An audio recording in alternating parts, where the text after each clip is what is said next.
Yes. Doing it. God, do I really already need a haircut again? I just got one. I just got a haircut in July. It was like not even 2 months ago, and already I'm getting the Merlin wizard thing. It's fucking chaos. What's up, guys? Welcome to another episode of Full Blast. This one hit me in the grocery store, and I gotta talk about it. So I've been thinking a lot about my lead NI. And again, for those who do not know, I am a glass lizard, which makes my NI a little weird sometimes.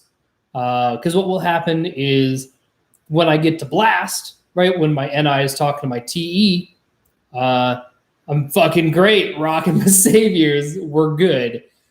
When my NI has to talk to my FI, that's where I get fucked up. So, my NI, it's weird because working on it sometimes helps, or like it's either the most helpful thing to work on or the least helpful thing to work on. Whereas like my TE, if I work on it, then it's generally I just don't need to, so I try to ignore my TE as much as possible and sort of pretend I'm already an EJ. And then with my SE and my FI, like they're both my demons. I kind of can't go wrong. SE I have to be a little careful with because it can be tied to my TE. But like generally speaking, my SE and my FI, I can always work on it. TE I ignore. But my NI, it's very like, it's either fantastic or just the last thing in the world I need to do. So I was, walking through the grocery store, and there's been some weird energy around today. I don't really know why or what's going on, but like I've just felt a lot of energy from a number of different angles. Like there's a lot of people working through shit, which is great. Like work through your shit. We're all in this together. But it was interesting to me. And one of my friends, she was talking to me about like she works in higher education, and there was some drama. And this person does not usually have tribe drama issues. And it wasn't even really, again, this person is like hardcore lead NI, some sort of IJ. I think she's an INTJ. I think she's like a blast sleep kind of INTJ. So like we get along great. We've been friends for years. But she was talking to me about like, oh, well, this person is mad because they're not getting the scholarship that they had been getting. And they used to get to teach classes, and now they don't get to teach classes because those classes are reserved for people with different majors within the department. I don't know. It's some basic premise of like the person, like a group of people were getting preferential treatment, and we're kind of getting some things handed to them that maybe they shouldn't have because their funding should have run out, 2 years ago, but they were sort of still on the gravy train. And now that's going away, and now they're having a big freak out about it. And my friend was coming at me with like a lot of loaded emotional energy, but this person does not usually do. Like I can think of like a handful of incidents in the last over a decade of friendship where this person like was like emotionally loaded going into this conversation. It's very strange. But what I noticed myself doing the whole time was I was finding myself unable to connect emotionally or intellectually. Like my TE and my FI were both like, oh, fucking no, I can't, I got nothing. Because I had no fucking idea what she was talking about. No clue. She was talking about like the department structure and this major and this concentration and certain classes can be taught by this kind of professor and the not that. I was so fucking lost. And it was really jarring to be like I'm trying to sympathize. I have no context. And so the first 4 things that I said in the conversation back and forth was just like, okay, but hang on a second. So how does this system work? So this person reports to that person, but this person is an adjunct, not an associate, which is different than being on the tenure track. Help me. I have no frame of reference. I have no context for this entire conversation. I don't know how the system works. Once she explained the system to me, I was like, oh my God, that's ridiculous. That's preposterous. I am happy to have a tribe hate commiserate fest with you now that I know what we're talking about. And as we're going through this, and as I was sort of pinging back and forth off of her and like trying to be aware of my own patterns and like addictions and fuck ups and things like that, I was like, oh shit, there it is. Oh, we got a big problem. We got a recurring pattern. Now we have a recurring pattern. Because here's what happens with me.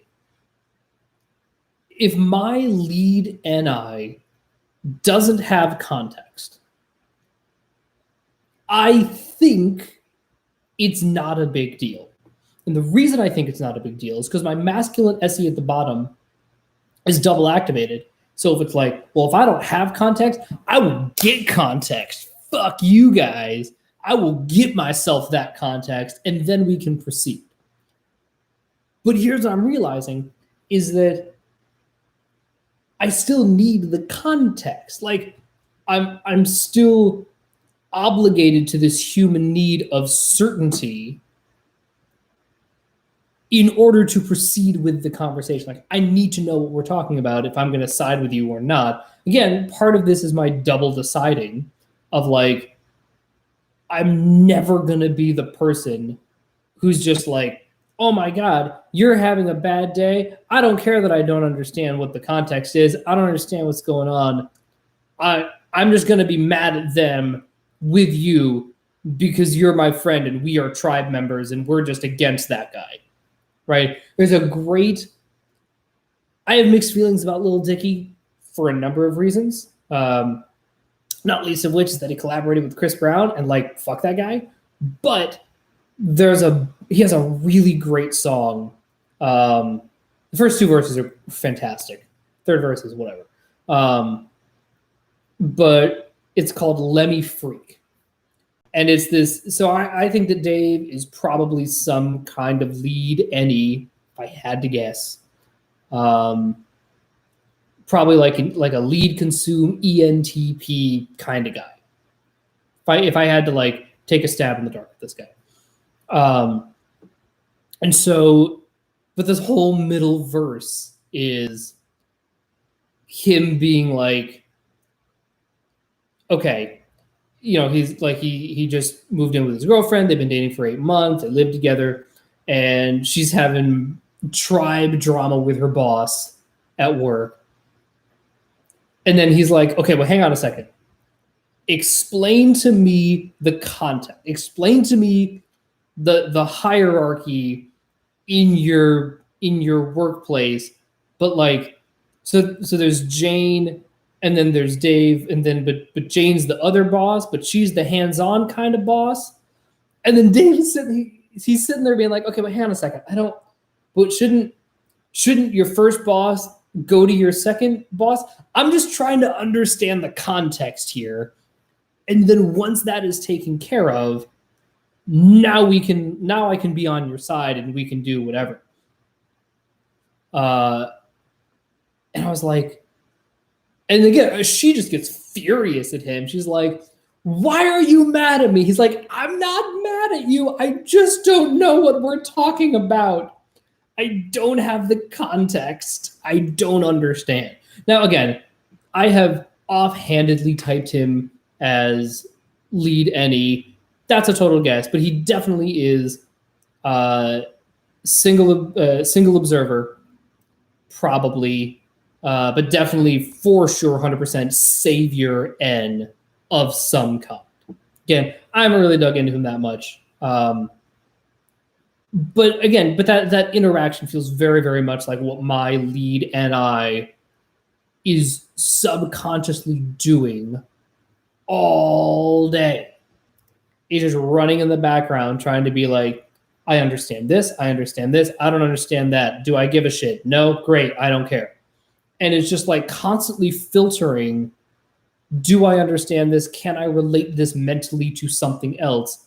And I'm doing that all day long, which is why in all of my videos, I always talk about the same like 5 or 6 things that I know really well, because that is my known bag. That's just how I get through shit. Now, where it's a double-edged sword here, right? Especially being a glass lizard. I will trick myself into thinking that I'm not doing that, because I do go and gather like crazy, right? If it's, oh, I got to go do this thing, great, let me go gather it, and then I'll be right back, and then I can come back, right, and get everything organized, be like, oh, there's a missing thing here. Let me go out and gather, come back and see if it fits, and if it doesn't fit, all right, well, fuck it, throw it out, go out and gather some more, right, with the goal of filling out my own mental puzzle. It's a little hard to show you because I have to like unplug my computer, but in my bedroom, I set up, you actually saw it in like the randomly super sexy video where I had like the black background that I'm going to start using for like more professional filmings and self-tapes and things like that. So, the reason I bring that up is that I got this big, huge thing because I was like, I need it to be really big. I need to be, whatever size it needs to be. I wasn't home when I bought it because I wanted it when I arrived, whatever. I was like, fuck it, let me just get a big one, and then I can do whatever I need with it, and I can always fold it in half. It's not a big deal. And it's great. I love it. But I spent a good, 2 hours yesterday figuring out where I wanted it set up. I had it in one place, and then it was in another place, like it was in my room on one wall, and then I moved it to the other wall, and then I moved it out into the living room, and I had to move my bed. I tried a bunch of different shit.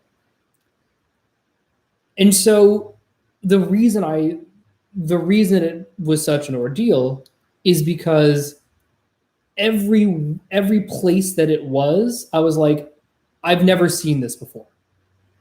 I don't have a frame of reference for this. I've seen people do the home studio setup, and this is not what it looks like in their houses. And I like what they did because what they're doing fucking works. So like, how do I do it to make it feel the same? And so finally I was like, okay, well, if I move the bed to there, then I can put that against a wall. And here's the thing. The reality is it doesn't actually matter where I put it. Hell, if I really wanted to, I could just collapse it and then put it back up when I need to. The big reason I don't want to do that, again, going back to this idea of like frame of reference and context, I want a constant reminder that this is a fixture in my home. Like, I want the energy of my home and my bedroom to be built around doing these self-tapings and to be able to put myself on camera to do the thing, like I think it's really important that I send myself these environmental cues, because if I just put it away and like wait for the opportunities to come, I may not seize them, or I might. Again, who knows? But if I have it up in my bed, I know that I'm going to be more conscious of it. It's going to be in my subconscious and my conscious. So anytime things happen, I'm going to subtly be like, oh yeah, right, that is the thing I'm doing here. Let me start to work towards that, right? As opposed to, I do some things and I have a this and I have a that. No. Like that's that's a whole fucking wall. I'm dedicating an entire wall of my bedroom to this thing. And again, part of the reason I do that is because that's what I am familiar with. Like that's how I like the people who I'm like, they're fucking doing the thing. They have these spaces set up. They're in heavy rotation. So they leave them set up. And I was like, that's what I want it to look like and feel like for me. Why? Because it's known, it's comfortable, it's familiar. And I bring all of this up in the context of context, because if you notice in my language, the one phrase that I use all the time, without fail, is I bring this up because I can't go 5 goddamn minutes without, like, if I go off on a tangent, my NI is like scrambling to be like, fuck, you went off on a tangent. You got to bring this shit back around. You can't just like go on a tangent and then just act like that shit didn't happen, right? So my NI is like, all right, hey, got to like corral the stray cow and like bring it back to the herd, and we're moving it forward, right? And that's just what my NI is doing. If there's a lone cow walking off away from the herd, that cow is now out of context. So I need to bring it back into context so that everybody has context, everybody knows what we're talking about, everybody's generally pointed in the same direction. So that's really, really useful in a surprising number of situations. So I'm doing this sketch class, and I've talked about it on here before. Love the sketch class. And one thing that I like a lot about it, and why I like sketch comedy so much, is that the premise is what you write around. Like, I hate doing improv. Like, improv, not fun for me. Not fun for me. I know people who love, they're like, oh my God, improv is my lifeblood. Like, this is like, I don't care if I don't make any money doing it. Like, I just love improvising and doing improv. Like, it's the greatest joy in the world. And I'm here like, absolutely not. I mean, I don't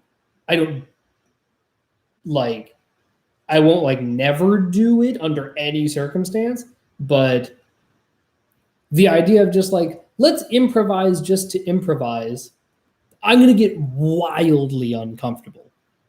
Why? Because I don't know why we're doing it. It feels like, yeah, this is just a thing that we're doing that has no connection to anything else. And then if a connection happens, great. If not, also great. We don't really give a shit. That's not the point. The point is to just be present, to be in the moment and be with the other person, right? And that's really hard for me. Really, really hard for me, because I'm always asking, where are we going? Where is this thing going? What is the purpose of doing this? And I hack it in my brain, being like, what's the purpose of doing this? The purpose of doing this is just to have fun and to work the muscle of not giving a shit. Great, let's go. But like, I need that extra push to get me to a place where I am comfortable letting go, because I need to know that the point is to let go. Right? And so, yeah, like, look, if I'm doing sketch comedy, oh my God, that's fucking great. Because I can come in, I can pitch like motherfucker.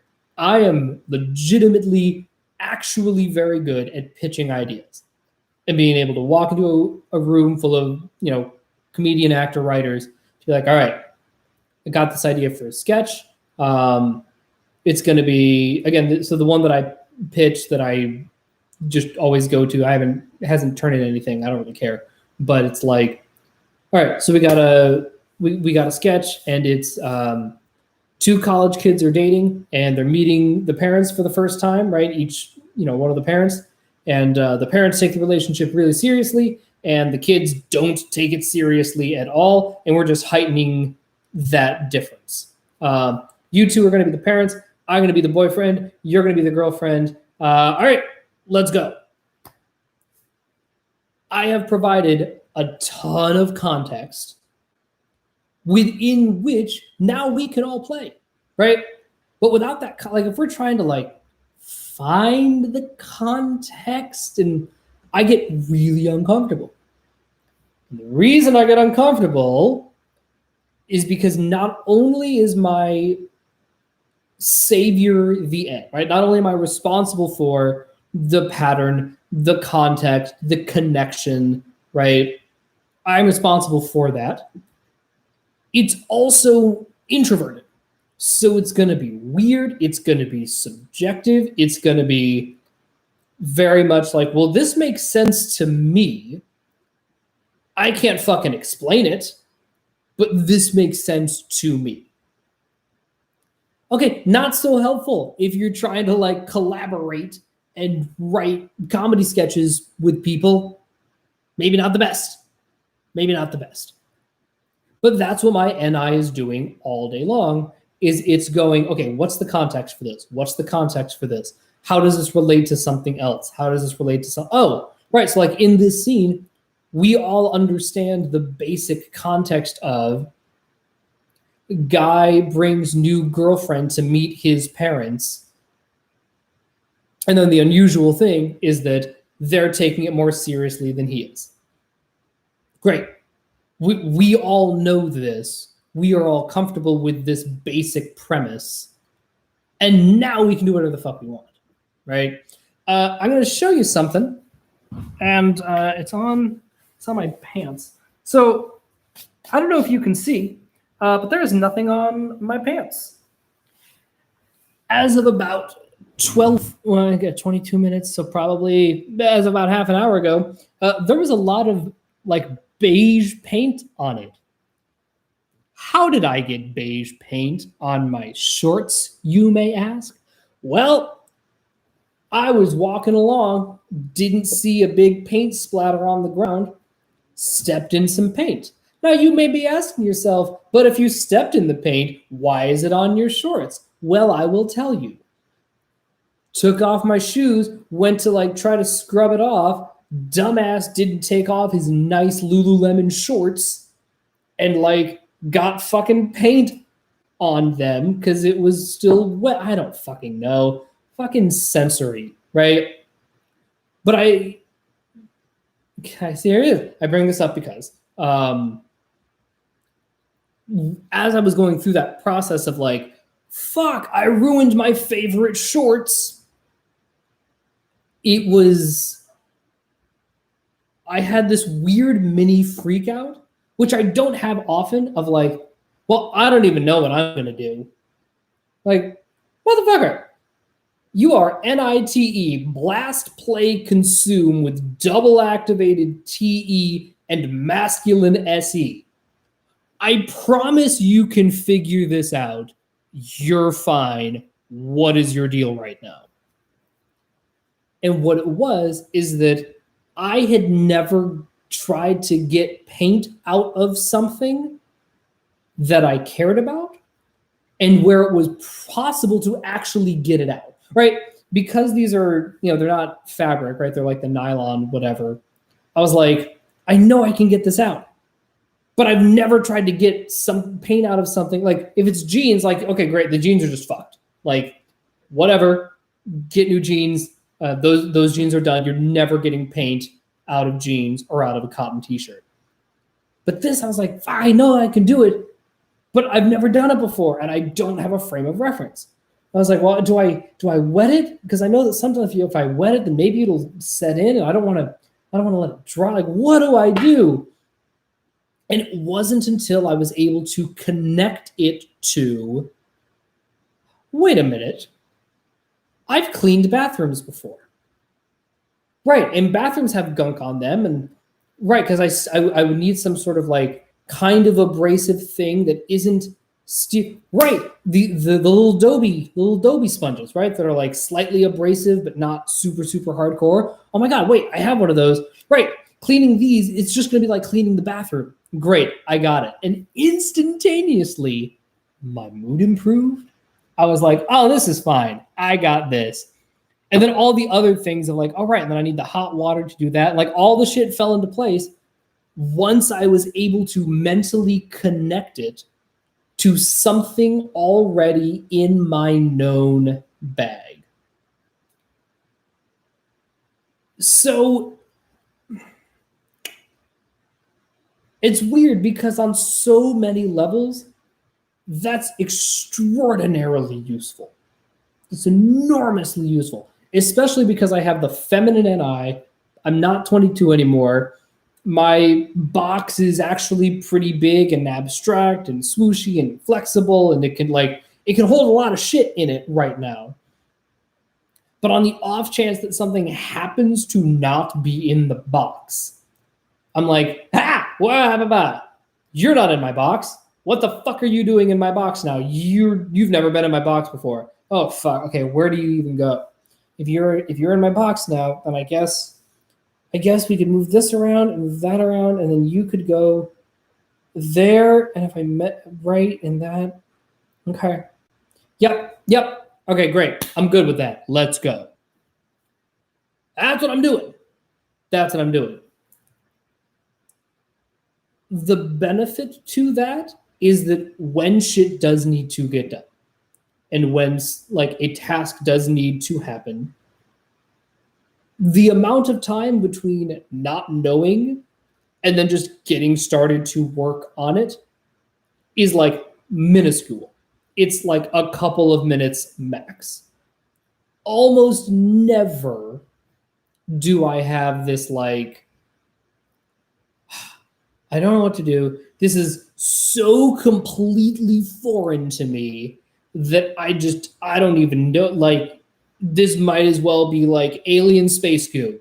Like, I don't know, that like tie-dyes my pants sometimes. Like, I don't fucking know, right?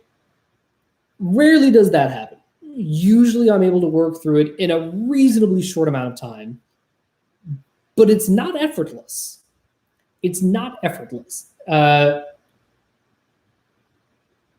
Sometimes it maybe looks effortless. Sometimes it looks like I'm going, wait, okay, fuck. How does this go? Like this and this and this. Okay, great. Let's try this. But it's always like, I don't know, man. I'm taking a guess.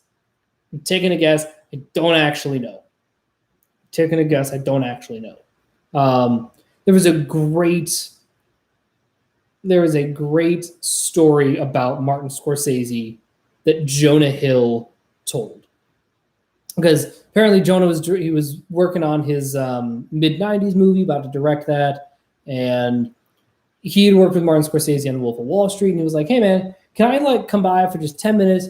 Let's talk. Like, I'd love to just like get your take on like directing shit. Like, you're one of the greatest directors that has ever lived. I know we're kind of buddies. So like, if we could just chat for 5 minutes, like I would be so grateful. They ended up talking for like a long time.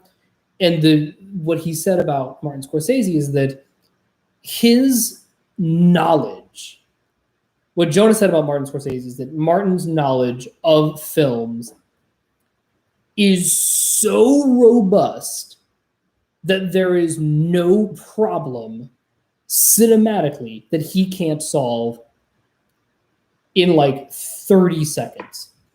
Because what he'll do is, the analogy that Jonah made is, he's like, imagine a grandmaster chess player. You show him a really tricky board state, and he's like, okay, give him all the time in the world to make the perfect move. Now I want you to imagine a different grandmaster who can still, they're both grandmasters, they're both going to make the same move. Except this other grandmaster does it in 30 seconds because he's just seen so many more board states and how to solve them that he just does it in 30 seconds. And that's what Martin Scorsese does. And I'm not quite that fast yet, but that's sort of what I'm trying to get to, right? And this sort of comes down to respecting your saviors and your demons equally, right? Because at some point, I know we talk a lot about the demon work and confronting your demons and, befriending the demons and putting them in your front pocket and dark night of the soul and swimming under the mountain and all that stuff. That's all fantastic. It's really, really important that we do that. But the goal is not to make your demons your new saviors forever, right? Because now you are just swapping one savior addiction with another savior addiction. No, the goal is to be able to go back and forth between all of your different functions in a fairly effortless kind of way. And so, again, these are just little tiny small things, but it has gotten me thinking about these larger issues in my life and the bigger things that I want to accomplish, the bigger things that I'm working towards.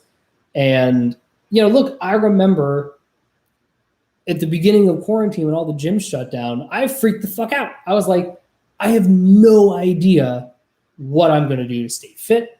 I have no idea what I'm going to do. I built so much of my life around going to the gym and being like pumping iron dude and seeing the personal trainer. Like that was a whole thing. And now I don't know what to do. And my freak out didn't come from, oh my God, I'm gonna gain so much weight and I'm gonna be Mr. Flab and whatever, right? Hans and Franz are gonna make fun of me. That wasn't the issue. The issue was I don't have a frame of reference for how to maintain my physical health absent a gym. Because for the first 30 years of my life, never went to a gym. Not gonna say never, I went a couple of times. During certainly the summer of 2008, I fucking went ham on the gym. But as far as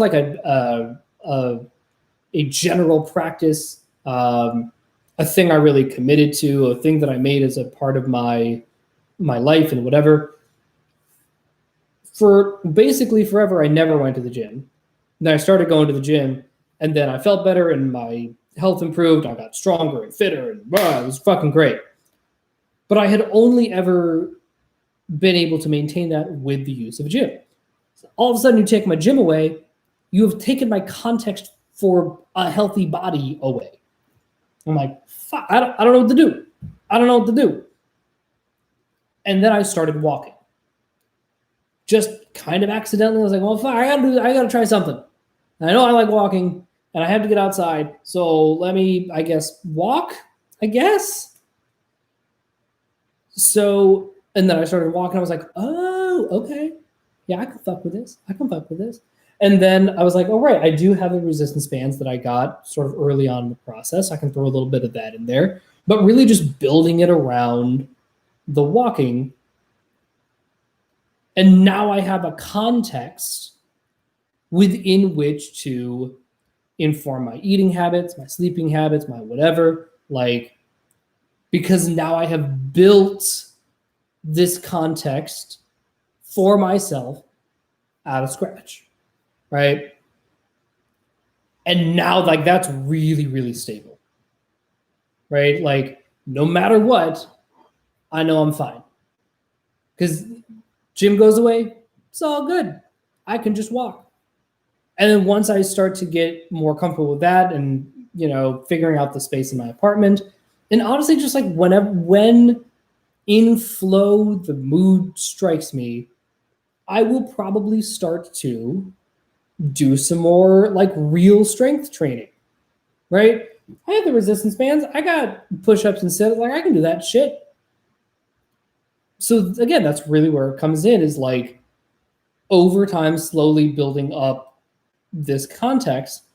And what I think that, my advice to you lead NIs out there, and I suppose to an extent, the lead SIs for sure, but really anybody who is a single observer, right? If you got your deciders in the middle, if you are a single observer, there's some part of your life that you're going to be freaking out about missing information.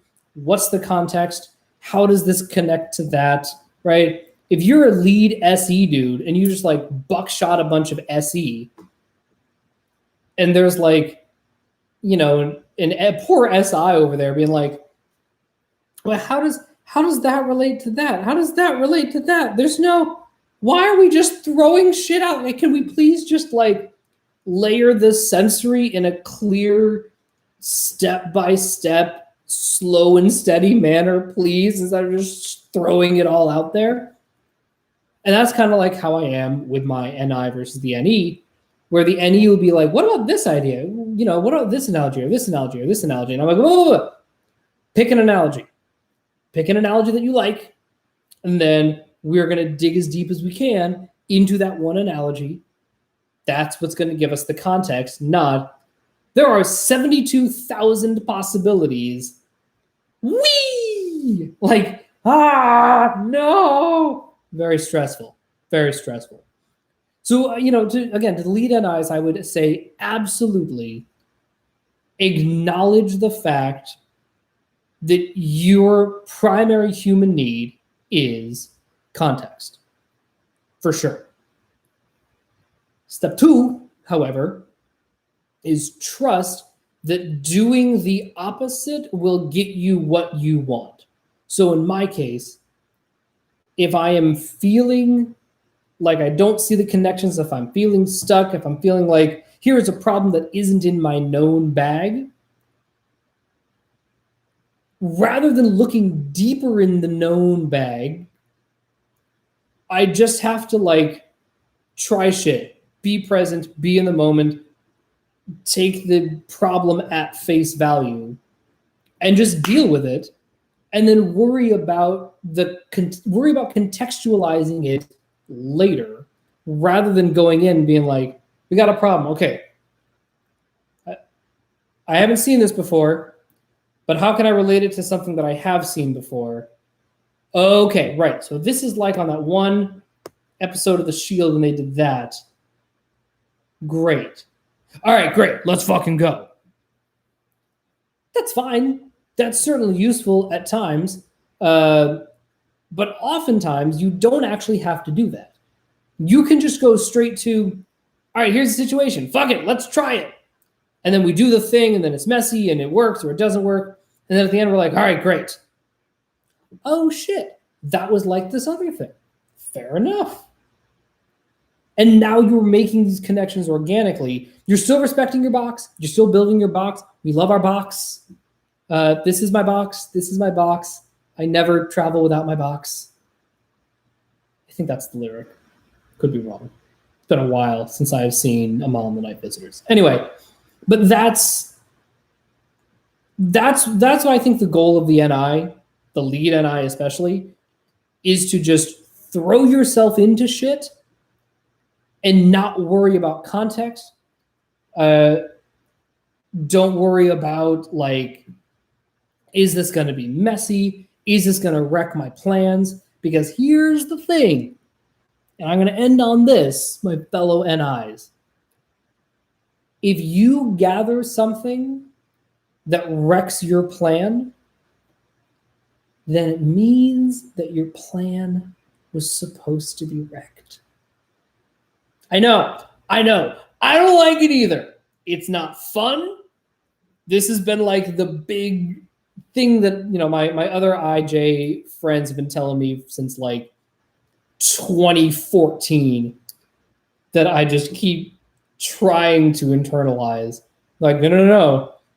The whole point is to blow up your box.